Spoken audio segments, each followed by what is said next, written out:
en immersion sous l'automobile. Venez avec moi, je vous emmène. Alors, là, crémaillère de direction. Là, le petit bout qui dépasse, c'est la barre stabilisatrice. Et là, on change ça. Les petits joints de la barre stab, ceux du centre. Du coup, bah, on a mis un énorme été de chantier, là. C'est un grand serre-joint. Faut y écraser la gueule. Et après, visser au-dessus. Si vous voyez, là. Et du coup, on a mis des vis plus longues. Mais même comme ça, les trous sont pas en face. Du coup, on a sorti le levier, le maxi levier. Et on va y tirer sur la gueule. Et hop. Bang. Pardon, excusez-moi. Boum. Vis plus longue. Bon, avec deux... on a fait un coup de cric de bagnole sur le levier. Deux leviers au-dessus. Au-dessus, on a croisé deux leviers. Et tiré sur la gueule. Et ça marche. Avec le flash. Ah oui.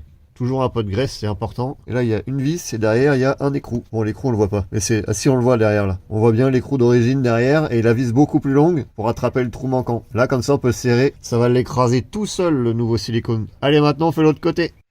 Bon, après en avoir bien chié là-dessous, on a réussi. Il reste plus qu'à remonter ça, là. Avec les petits clips. Et puis, hop. Et là, on s'attaque au catalyseur. Le catalyseur qui se fixe ici en direct, sorti du collecteur. Qui dit nouveau catalyseur, dit nouveau collier. Ça va être mieux que ça. Allez, c'est parti. Là, on essaie de remonter le catalyseur. Pour se faciliter la vie, on avait remonté cette patte-là, qui est fixée sur le support moteur. Vous avez vu l'autre fois qui est à l'arrière du moteur, là, le support noir. Bah, c'est pas une bonne idée. Parce qu'au final, ça tape la crémaillère de direction. Donc on peut pas remonter ça. Donc il faut qu'on défasse les deux vis qu'on vient de remettre, les vis toutes neuves.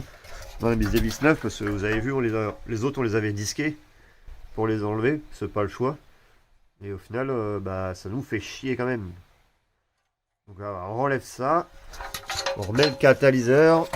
Et après on remet ça. Et après on remet la tête là, là-bas dessous, au plafond, par là-bas.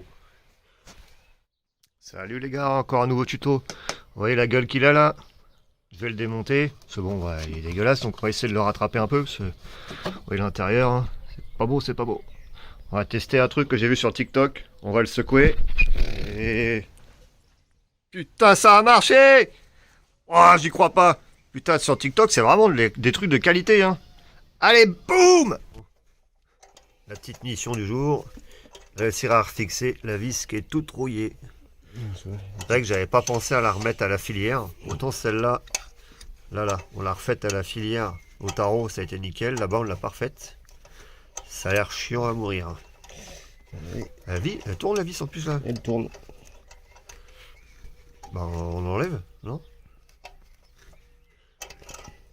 Si tu arrives à la tourner pour l'enlever complètement, on met une vis noire comme on a mis à gauche. Hein. Du coup, là, il tient pas du tout le catalyseur. Ah, mission. Est-ce que ça va venir? D'en dessous, déjà, on s'est fait chier, mais alors là, encore pire. Est-ce qu'elle va venir jusqu'au bout, c'est ça que tu veux voir? Oui. Bon, là, on va régler un autre problème. Un problème de tringlerie de boîte. Pour vous montrer un petit peu. Apparemment, je suis pas en marche arrière. Là, on a mis les fameuses vis neuves. Là-bas, le nouveau collier. Et du coup, le tringlerie de boîte, elle est ici.